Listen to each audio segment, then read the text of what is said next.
Welcome to Running for Real, a global community with a shared love and curiosity for running. Together we reconnect with the reasons why we love to run and discover ways it helps us become better people. Whether it's the quiet moments of a morning run while the rest of the world still sleeps, or befriending the strangers next to you at the start line of a race, we are here to connect with others who see running as the common thread that weaves our lives together. Come join me, Tina Muir, as I talk with people from all walks of life, united by a love of running. Hello, my friends, and welcome to episode 405 of the Running for Real podcast. I'm excited that you are here. Thank you so much for joining me. I love that we are on episode 405. That means there are some of you who've listened to everyone. There are some of you that tune in time to time, and I totally get that. Life can be busy, and I don't want you to sacrifice your mental health just to make me feel better. Now, today I am excited to bring on writer, journalist, editor, and author of Better, Faster, Further, Maggie Mertens. Maggie and I had a bit of a deep conversation into women's sports. Now, this conversation was a little bit of a different conversation to others I've had on this topic in the past. And there are some things that maybe Maggie and I take a slightly different viewpoint on, but other things that we are very much aligned on. And I think that's important that we have conversations in this way.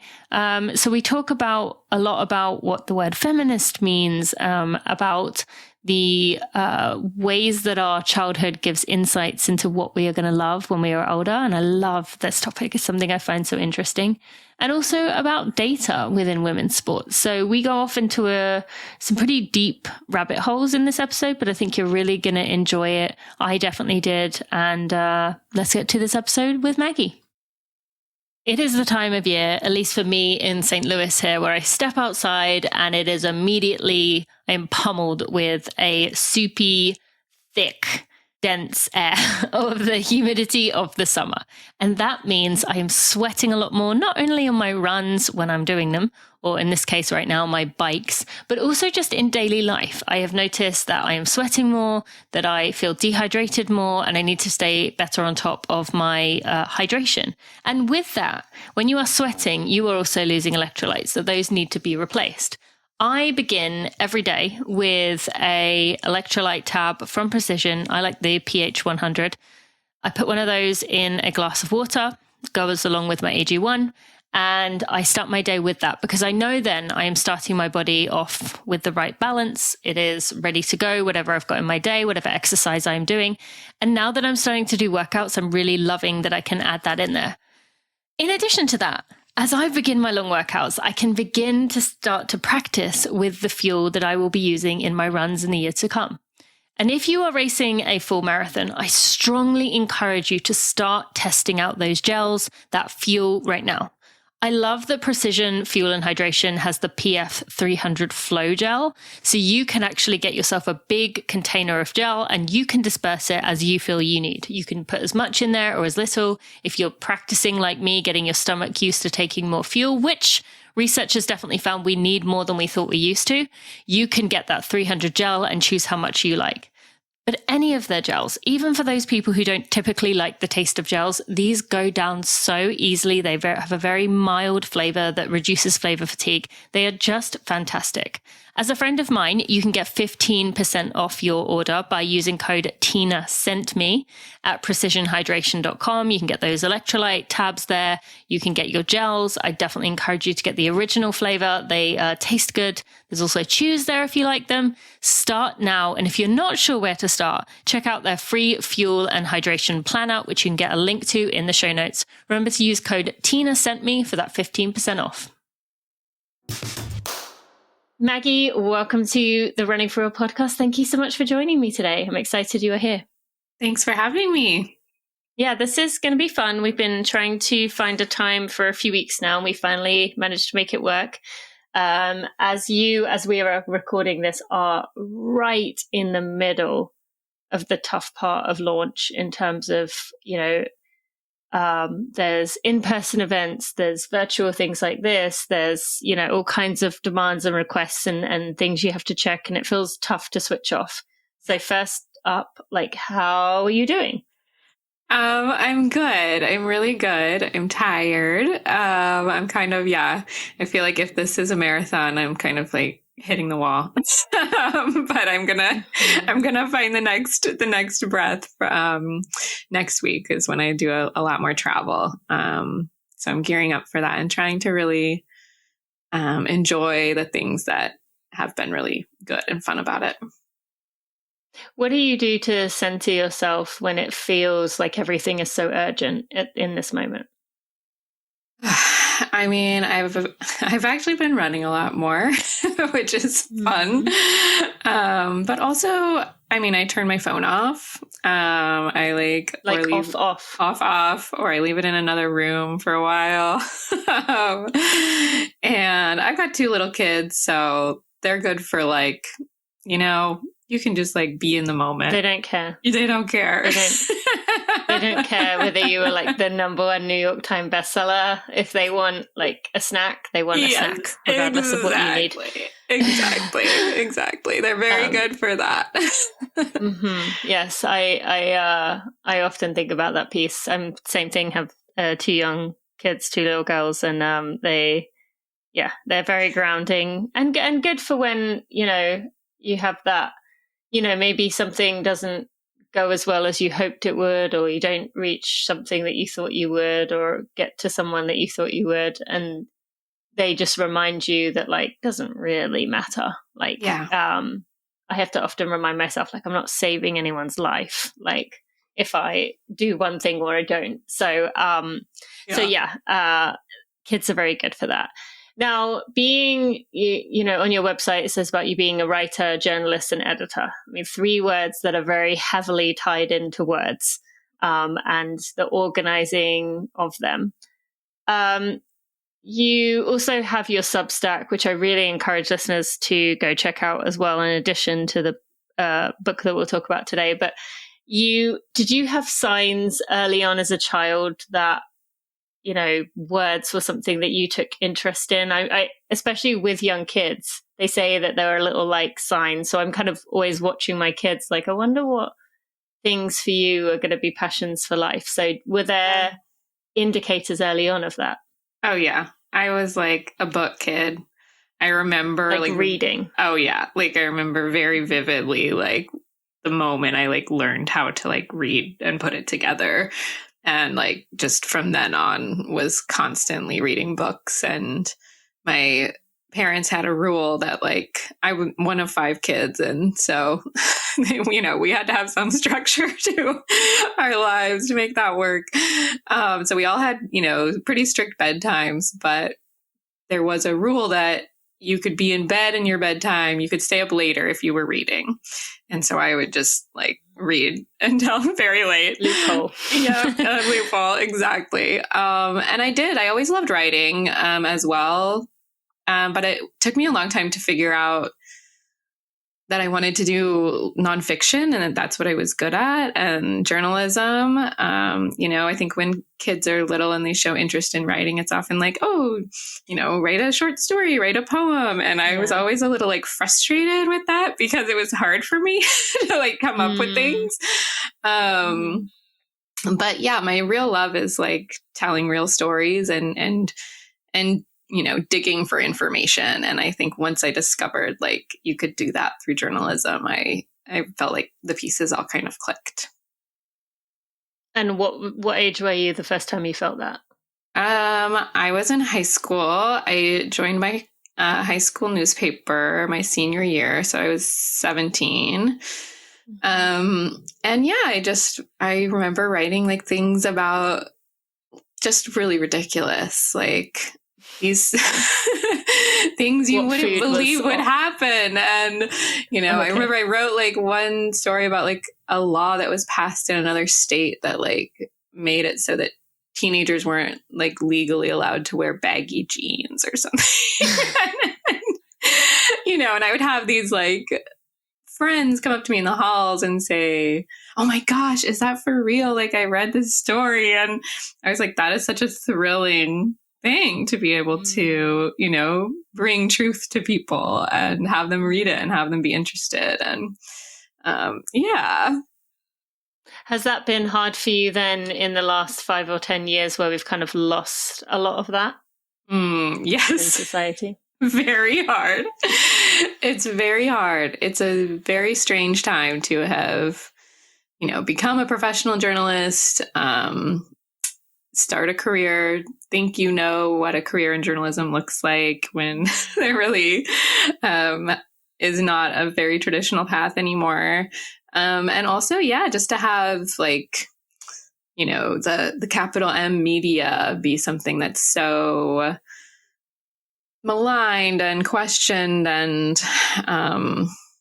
not really looked upon it with the same gravitas maybe that it used to be. Yeah. I think all of us, no one would deny it's a difficult time right now with kind of the way our society is headed. But I got to imagine that's going to be especially tough for those of you, who, pride yourself on really sourcing your information and seeking what is true and what is factual and still having it be questioned. So that is tough. I want to offshoot off that slightly, but still along the lines of your book, which I guess mentioned at this point, Better, Faster, Further. You, in your acknowledgements, you thanked one of the first group of people you thanked were kind of the feminists who carved a path, painted, blazed a trail, including Gloria Steinem, who gave you a testimonial for the book. I want to go into that more, but the fact that she gave you a testimonial, what did that mean to you? Oh, so much. So much. It was really, one of those things that you think, well, I'll try for this, but it's never going to happen. I have a friend who had also gotten a blurb from Gloria Steinem years ago. And so, I asked her for her email and I sent this email off and I knew, at the very least I could like thank her for some of her work and tell her that, I feel very indebted and very much, grateful for her work. And she wrote me back very quickly actually and was like, please send me the book. I'd love to read it. And just that, like just having gotten an email specifically from Gloria Steinem was pretty amazing. And to say nothing that then she actually, read it and had words to say about it. Yeah, it's amazing. And what does that word mean to you, a feminist? You consider her one of them. What does the word feminist mean to you? I mean, to me, it means that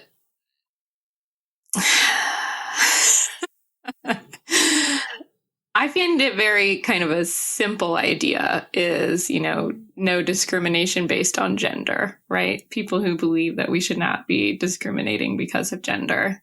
And I think there's it's been an interesting, era for that word, I think, I think there was even 10, 15 years ago, a lot of baggage, it was very difficult. A lot of celebrities would shy away from it. And, there was this association with man hating and all of that. And I don't know. I think words are hard, right? They do carry their own baggage. Somebody asked me recently about putting women in front of women's sports and what does that do, or is it good or is it bad? And it's well, all of these words, can be good or bad. It could be a great thing to call yourself a feminist and to embrace that. But, is it as inclusive as it could be, when we're talking about gender? I don't know. But it is what it is.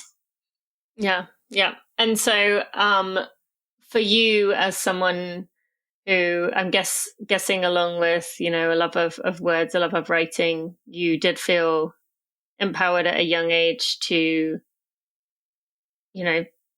as a woman, was there some kind of experience you had as a child or something where you were made to feel like you couldn't do something? Like my daughter actually the other day, she was saying, my 6-year-old, she said, as you may or may not have had experience with the library, I mean, both of my girls tend to go in there and pick out the princess books. And every time I'm like, can't we pick anything else? Anything else? Because it will be like, Belle is polite. Ariel is trying to choose the right outfit to wear. And I'm just like, ah.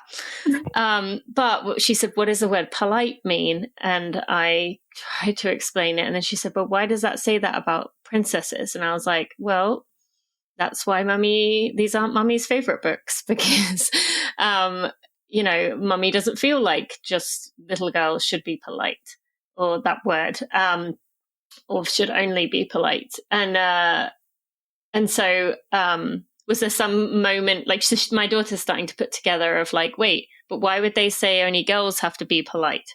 So was there any moment for you when you were younger that you remember feeling passionately about this topic? It's odd because I look back and I grew up with 4 brothers and 3 of them were older, and we all were pretty sporty in a just kind of a casual way, right? Like we all just did the sports. We were signed up for whatever. And I remember the moment when I recognized that wasn't like, that I was maybe unique. Like I remember like gym class being like, people being surprised, like, oh, you can like hit the ball in baseball, or oh, you can catch. Like that was really weird to me because I was like, why wouldn't I be able to do this? And I wasn't sure, even just after writing the book, thinking about this, like, oh, did I have a moment where I was told I couldn't? And, I was really always encouraged. And I think a lot of young women, especially in the US, especially in the 90s, were very like, given this like girl power, like go play sports message, and didn't quite recognize that was like a response to prior generations being told no. But at the same time, I came across speaking of writing, some like little booklet I had been working on when I was in elementary school recently. And it said something about like, that I was writing a story with a character who was a girl who played soccer, but she was told by the boys that she couldn't play with them. And so I'm like, well, that must have happened to me at some point if I had thought that, or I at least recognized that was something that happened, right? So that's been an interesting thing to kind of reflect on. And I do think, it's interesting now to like do the same. I have 2 boys, and to think about the messages they're getting and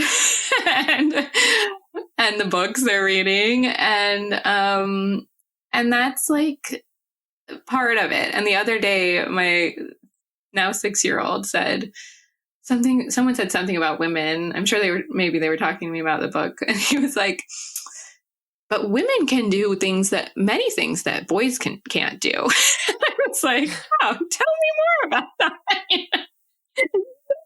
Because I try to just like not talk so much about, I definitely don't talk about gender in these like girls do this and boys do that, I try to leave it very open, but then you kind of run the risk of, what are they bringing home and what are they hearing from other people, right?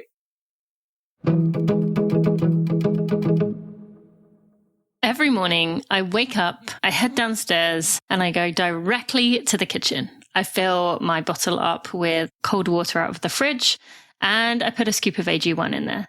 For me, starting my day this way is the best way to begin the day.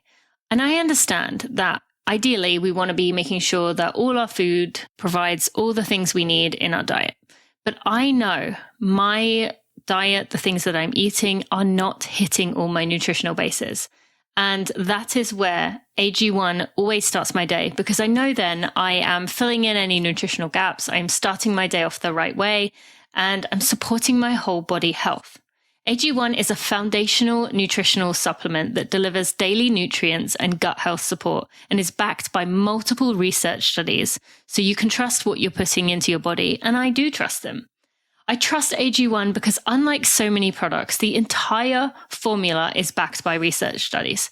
Not just the ingredients, AG1 is packed with a variety of nutrient-dense ingredients and is the perfect complement to my diet. I drink it because I know it works, and it gives me peace of mind by covering those bases. I care what I put into my body, and that is why this is something that I trust and want to continue to use. I know my body, and if my gut isn't functioning optimally, it'll be tougher for my body to absorb the nutrients from the diet that I'm having. With AG1, I prioritize that gut support. And actually, in a recent research study, AG1 doubled the amount of healthy bacteria in the gut, including 2 species known for supporting gut and whole body health. I love that they continue to innovate, they continue to research and do these studies on the work that they are doing to make sure they can stand by what they're saying. If there's one product I trust to support my whole body health, it's AG1. And that's why I've partnered with them for the last 6 years. It's easy and satisfying to start your journey with AG1. Try AG1 and get a free 1-year supply of vitamin D3, K2, and 5 free travel packs with your first purchase at drinkag1.com/Tina.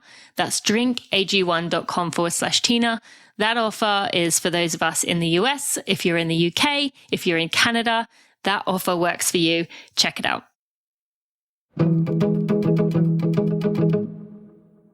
Yeah, no, it's you can only do so much, and it is so interesting to think about those moments that we had when we were younger, and how those would have changed the way that we either saw situations or were aware of. Like I've always been, as long as I know, like feisty on believing in women, but I don't pinpoint an exact location of where that came from. So I just was curious, and thank you for sharing that, because especially that little book, had to come from somewhere, and it's good that we can be conscious now, and that's all we could do, really. So bringing in the book here, Better, Faster, Further, there was obviously an intentional reason you chose that order of words, those words. Tell us about that choice for the title to start with. Really, the book, I wanted it to be about gender and physical capability. And when you start to think about that,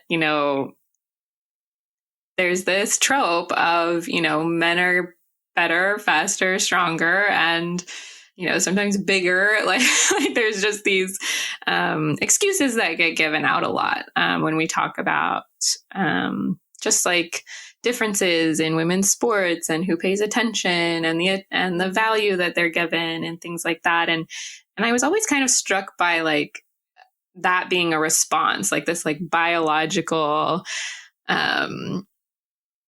description, and one that's actually like, not a binary truth. Like, when, all women are not weaker and smaller and slower than all men. And, that was part of choosing that title. At first, we were going to call it Better, Faster, Stronger.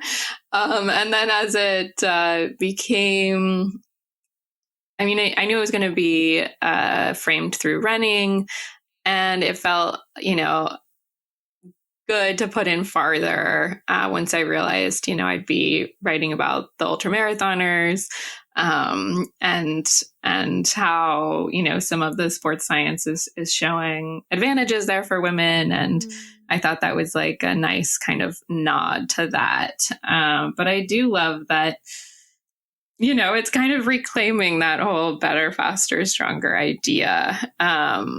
And you also, it does speak to the Olympic motto in a bit of a way. And there's a lot of Olympic history here, and kind of explaining how that has a very gendered history as well. How did what you were seeing within the running world through your own journey, or maybe beyond, just in the greater running culture, how did that continue to shape this message of what you wanted to get across? Running became the right frame for the book. Like, I am a kind of lifelong off and on runner. I actually, my ninth grade cross country coach came to my book launch, which was very lovely. Yeah. Yeah. And he asked me, like, why didn't you keep running? Because I didn't after ninth grade. I didn't continue on with the cross country team. And part of that was just, I was moving, we had junior high, like 7th, 8th, 9th, and then high school was 10th, 11th, 12th. And I think I just had this like teenage, I'm going to be a new person in high school thing and wanted to like quit everything and, get a boyfriend and all of that. And I just wish he was like, well, you would have been like, good. Like, you were a really strong runner and I really enjoyed having you. And I was just like, man, if one person would have told me that, in high school, I would have been like, great, I'll do it, and it made me think about, part of this narrative around girls in sport and everything, is like, why do they drop out more often than boys, than men? And so I had experience as a runner, but I wouldn't have considered myself like an expert by any means. But as I was kind of digging into this, broader idea of, boundaries placed on women athletes and, what they had been told over time that was incorrect, and things that they weren't allowed to do, running became the perfect tool for that, because it's so straightforward, right? It's so human. And like we mentioned a little bit before, like, I feel like it's something that is very universal or acceptable today. I don't think girls today who start running are like thinking, oh, this is very, out of the norm for my gender. But the history of it, I kept coming back to a few points in time, of course, like the Boston Marathon images of like Catherine Switzer being pushed out. And then the 1928 800 meter race, in which all of these newspaper reports afterwards like claimed that the women just all had some terrible experience and passed out or went unconscious or were convulsing on the ground. And so I kept thinking about those two things. And then as I looked more into like the marathon running, and whenever I would tell someone like, oh, the Olympic women's marathon didn't start until 1984, people would be like visibly shocked, very shocked, Mm-hmm. And so to think about that, like, I was born in 87. So I'm like, okay, that happened like right before I was born. Bobby Gibbs snuck into the Boston Marathon in 66. So my mom was like in junior high at that time. So to think that like between that generation, that much had changed just in like running and what women were told they could do physically. I was like, okay, this has to be about running. And then, all of these other pieces came together. But and then to bring it more forward to today, like those, the fact that like we talk about gender so much when we talk now about women professional runners and women elite runners, and there's still this sense of like, what makes a woman is this societal question right now, right? And it's often been very tied to runners in the world, and so that to me, was another really intriguing part. So yeah, I think just like the intriguing pieces all kind of came together for me about running. Yeah. I want to, before we go into that piece of it a little bit more, I want to start by just being a bit further out in terms of one of the key messages in the book is kind of the relationship between technology and sports, or, used through running here. But and how technology started the conversation really about fairness and integrity, mostly in terms of like sports and what is right, what is wrong. I would love to talk for a little bit about data. I am personally someone who has always been a by feel person. Always, like in my elite days when I was a teenager, I thank my coach for instilling that in me as a high school athlete. And I've really struggled with the kind of obsession around more and more and more and more data. Where do you sit on that? And I think we can probably guess where you're going to go. And then related to that, your thoughts, my personal thoughts are like, we've lost some of the beauty in the sport because of that. Like it just, as someone who, I ran at the elite level and I never looked at my watch during race ever. Because I just was like, what is the point? My body will tell me when it's ready to go faster, when it's ready to do this. So for me, I felt like looking down at my watch, I was just losing that connection with my body if I did. And so, I would love to hear your thoughts on that piece first, just as an overview. Yeah. So, I mean, there is definitely a thread in the book about kind of the lack of data, of course, around women athletes, but it's really more about, I guess I'd say inaccurate data, right? Like pretending we had data about women's bodies that we didn't, in the very early years, right? Like these ideas that, we can't run the 800-meter race because we won't be able to have babies because that will harm our reproductive system. And these were ideas that were, in the medical world. They are in medical literature. Like, this was the belief system. And so finding the real data is definitely a part of this story. And yeah. And in some way, was necessary, right? Like, because even though, men were running marathons and having health effects, they weren't being told, don't run marathons. You can't, we don't want you to be harmed. But women were being told, no, you're not allowed because you might be harmed. And so they had to do their own data, become their own researchers, be the guinea pigs and prove that, like, okay, we're capable. We're not going to die. We can still have babies, I guess, although I don't know why that's always the thing. But, so finding that real data, yeah. But like you've said too, I think there was also a moment of data can be used in good and bad ways. And, I think especially like in the early days of researching, what used to be called the female athlete triad and things like that, it ended up kind of being portrayed as this idea that women's bodies weren't cut out for this. And that, like, these girls are being injured if they're pushed too much, if they're trained in this, extensive way, like we push our elite athletes.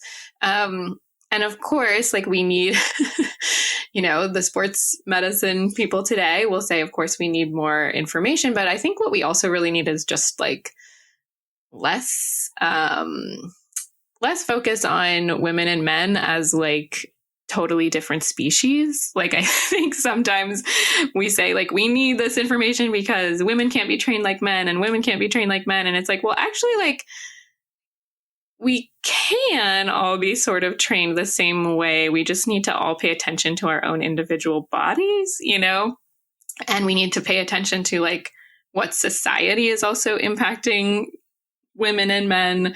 I think that that's a big part of the fueling question, is the way that, there's lots of male runners who are under fueling too and are having terrible health effects. And if that's being seen as something that's, a feminine problem, that's bad for everyone, right?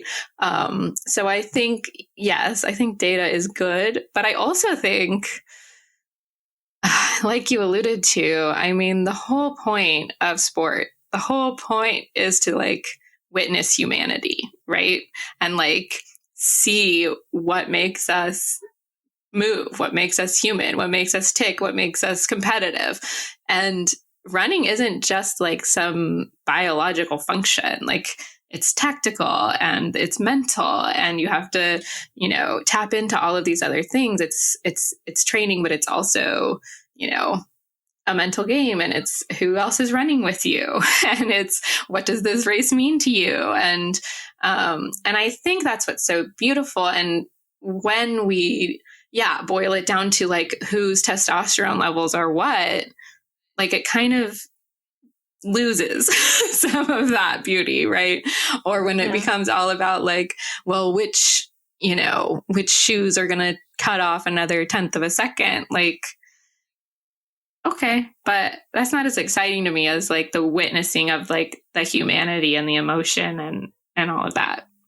No, I agree. And it's just something I really struggle with, because while I want people to, you know, reach their best, their potential, particularly when it comes to, I mean, generally women because of the way we've been raised, but could be anyone based on the way that they were raised as an individual. But just, I mean, as myself, going 9 years without period, having amenorrhea, red S for many years, the more data I knew, the more I obsessed over getting these things right. And I remember seeing an older lady, family friend, who said to me, "You look like a teenage boy with my body," one day.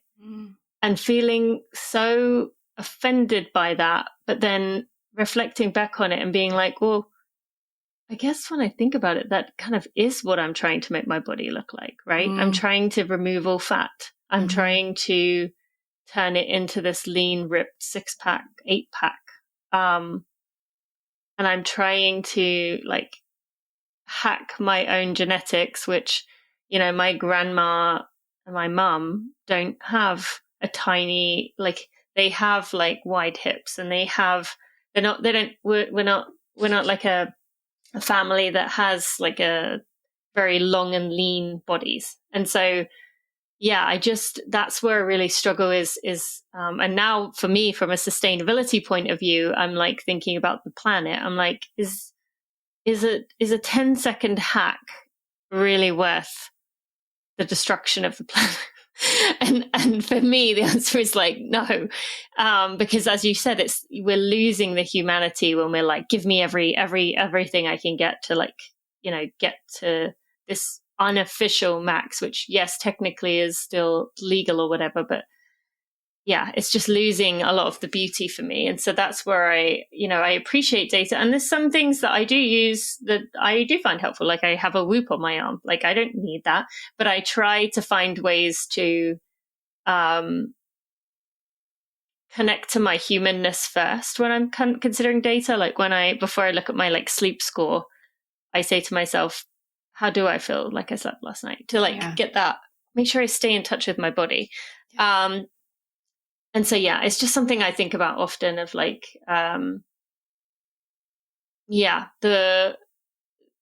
technology is amazing, but it also continues to separate us from nature. And we are part of nature. Mm-hmm. We will always be part of nature. It's just whether we forget it too much. Mm-hmm. So, any more thoughts on that before we kind of go deeper into something else? It makes me think about just also, I don't know, like I've been struggling. People have asked me a lot during this period of time, just doing interviews and things like, are you a runner? And I'm always like, no, I'm not really, like, I'm not a real runner, you know? And I was talking to a friend about that, and she was like, of course you're a runner. Like you run. And I was like, yeah, but I don't do races. Like I'm not. And she's like, but that's not the point, you know? Yes. And it does make me think about, like the professionalization of everything, right? Or like the fact that like we all feel like we need to, because we have the data, because we have access, because we have a Whoop or, you know, whatever we use to track all of our scores, we must track it all, and we must, you know, eat the right things and eat the protein powder that our favorite runner uses or whatnot, you know? When really, like, that's not what makes you a runner. That's not like the fun part, you know? Like, we can just run. And the vast majority of us who run aren't ever going to be elite runners and aren't, you know, PRing all the time or, you know, maybe even not racing all the time. And I think that's just something to keep in mind when we think about why physical movement is important and why exercise is important and what it brings to us and what these activities can do for us on the, you know, on our own health scale, but also like, you know, why is it important as humans to do this stuff?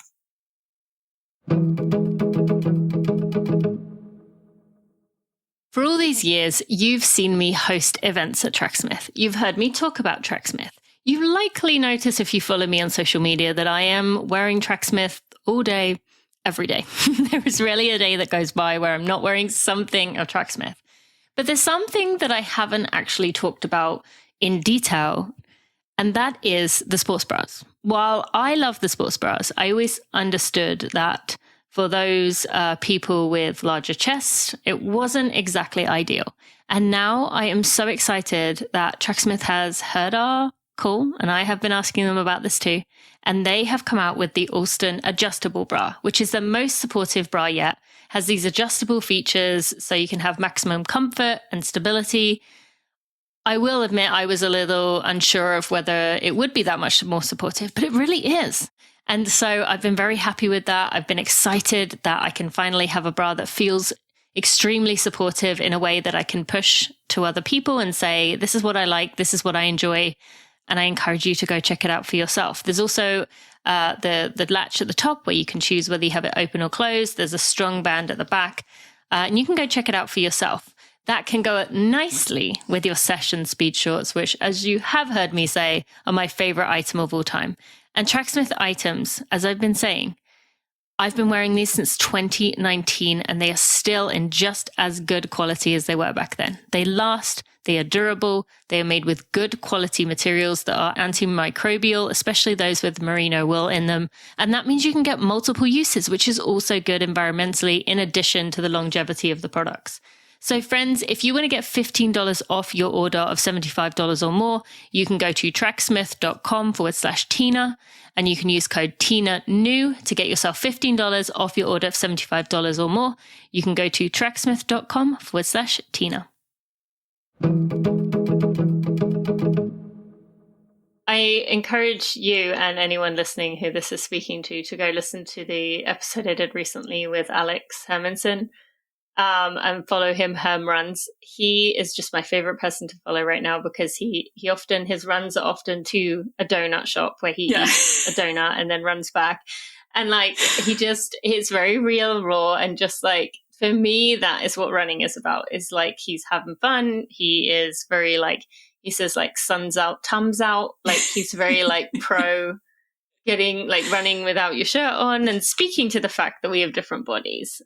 So anyway, I really, really love what he's doing because that's just like, yeah, the pressure is off there.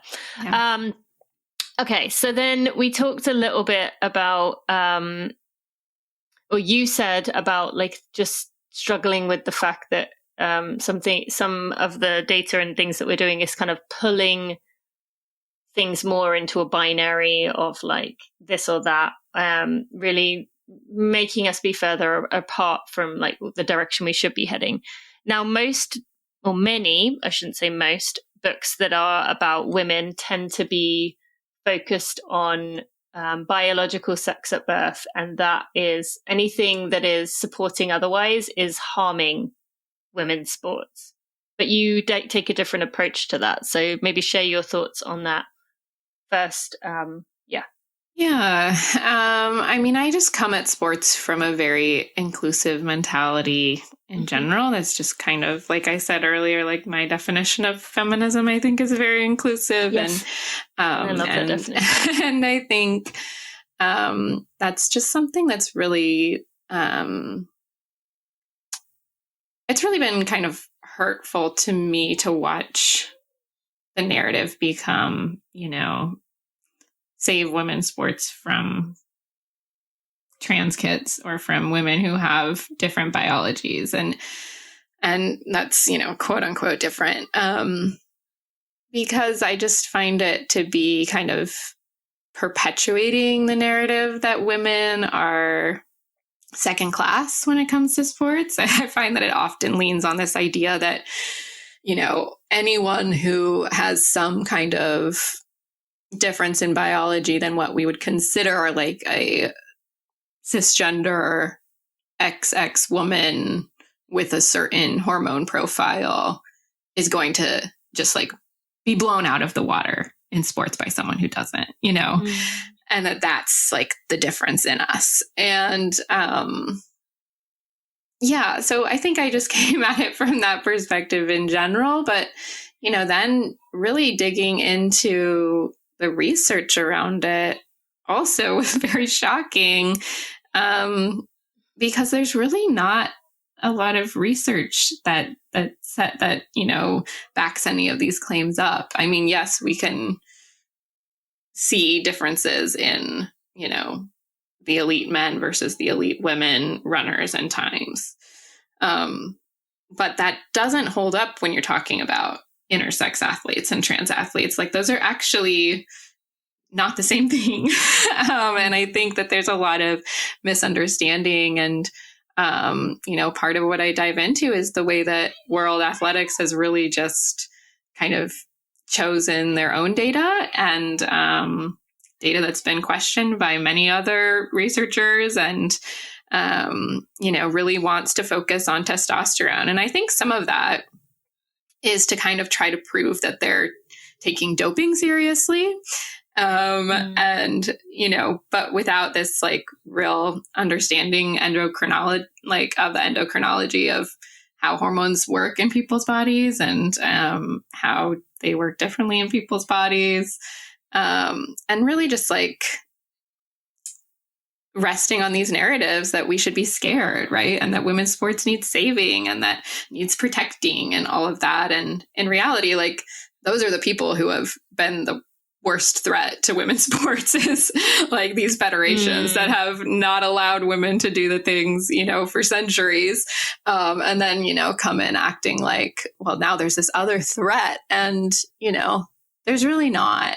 And that's not to say I don't think, we need the science, or we need, rules around maybe trans inclusivity, but there were rules around trans inclusivity for years, and transgender women were allowed to compete, at the Olympic level, if they followed the regulations that were there, and, we never saw a problem. And so that's part of what to me is upsetting. But also just like, that it's, that it's kind of become a red herring, because it's not about even like the elite level anymore, right? You have these like kids being harassed at track meets. And I mean, some of that just happened here in Washington and in Oregon just in the last month, where trans high school athletes who were,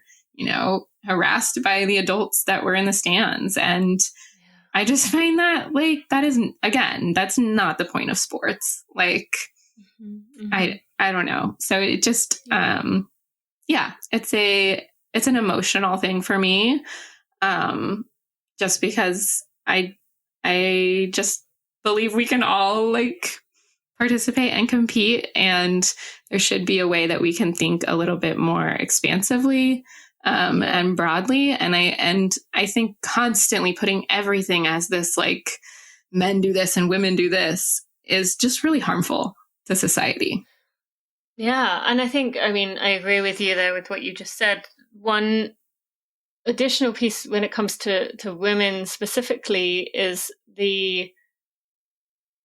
when we start talking in this way, it continues pushing that narrative of we should be competitive with one another, that it's about who is on top. It's about who comes out first. It's the whole like slices of pie approach to things. And yes, I do understand. And again, I come from the elite level. I know I am able to put myself back in those shoes and think about, my past in that way. But I really, compared to my past when I was running at that level, just more and more see the world as like, we are all one humanity. And, again, to me, like, we're all one nature, and we're a human species as one. And so we should be doing everything we can to make everyone feel that they have an equal and fair opportunity, not seeing each other as threats all the time. And that's the piece I struggle with the most, is it's someone wanting to be who they are shouldn't ever be a threat to someone else. So like us all thriving. And like, I really see it now with, the trauma that is going on in our world right now is all from pain of individuals. And it we keep perpetuating it. Like, and once we learn to rely on one another and to trust one another and be a part of a community, that is how we work through this pain and like stop it continuing on. And so that's the piece I struggle with is seeing, as you said, like saving women's sports. It's again seeing it as women as competitors, and we just shouldn't be that way. Like, of course, do you want to do your best? Do you want to like technically maybe finish faster or do more than someone else? Maybe, yeah. But like, it doesn't mean you don't want them to do their best too. Yeah. And and exactly. And it's taking that away from someone else, right? Taking away the opportunities. And that's what's currently happening, is like people are literally not having the opportunity to run, to compete. And I think that's not okay, whether there need to be more categories for competition or whatnot. I don't know exactly, but I think like everyone needs to have access, and we need to start seeing people as who they are, right? As humans. And I think that can all be very impressive and very beautiful. And we just have to like look at it that way. Yeah. Thank you for sharing. What is your hope for what this book does when you look back on it in a few years? I really think the reason I do my work is that I want to help people, think about difficult topics with more context and more clarity. And maybe, open a new way of thinking. I really, it's hard with gender, and especially gender in sports, because there has been so much progress, and it's sometimes I sit around like, oh, none of this is a problem anymore, and then I have like one experience, and I remember that, of course, there are still so many issues in terms of gender inequality, and I want people to recognize too that sports matters when we're talking about that. It really, really matters. And I don't think we're gonna like make strides forward in some of these other parts of society until we recognize that like we can think women are great athletes too, and just as great as men. Yeah. Thank you. Is there any last things you'd like to share with the audience? We only really scratched the surface of the book, and I encourage, I'll put links in the show notes for people to go get a copy, but anything else you want to share just as a reminder to people listening? Say, I've been asked a lot recently about, this quote unquote moment of women's sports kind of having a lot of attention. And,